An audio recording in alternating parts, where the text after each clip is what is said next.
So I've been studying Sefer HaChinuch, the book of Jewish education, written around the 13th, 14th century. I'm not exactly sure who wrote it. And I'm studying the Holiness Code, the 19th chapter of Leviticus,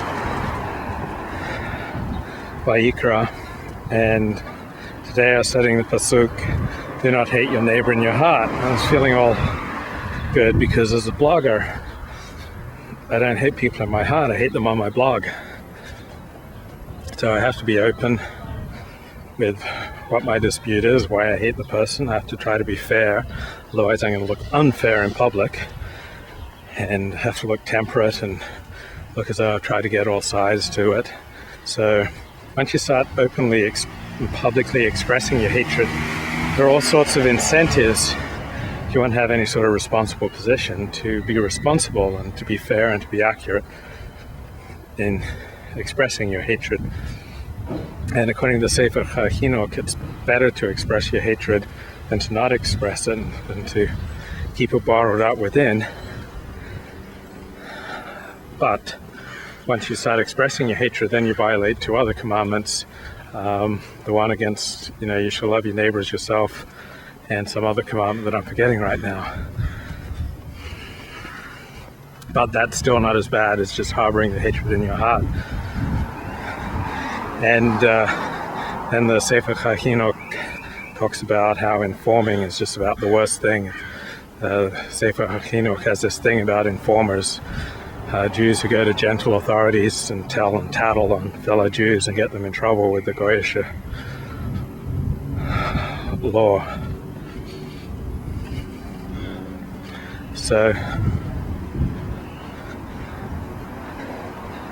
when I have a problem with someone, I try to resolve it with that person. When that doesn't work, I try to resolve it through the friends we have in common. And then if that doesn't work, I may or may not go public with it. And then I have to live with the consequences of what I say and have all these incentives to want to try to appear fair.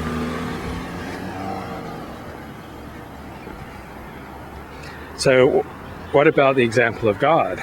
Like in the Tanakh, in the Bible, God is angry about a third of the time. He's really mad.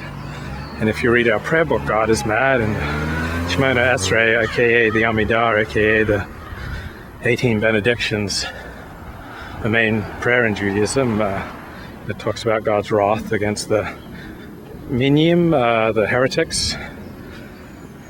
And certainly lots of examples in Jewish texts from the prayer book to the Tanakh of God being really angry and smiting his enemies, and aren't we supposed to be like God? So if God's angry about a third to half the time, shouldn't we be angry?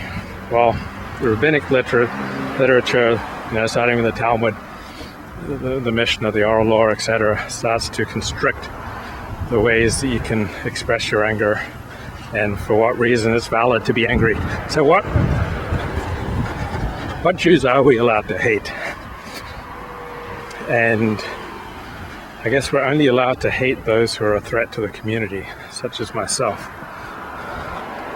So I guess the rabbis have so constrained the law that just aren't enough people that we can hate anymore. I remember the Second Intifada broke out, I think, in September of 2000.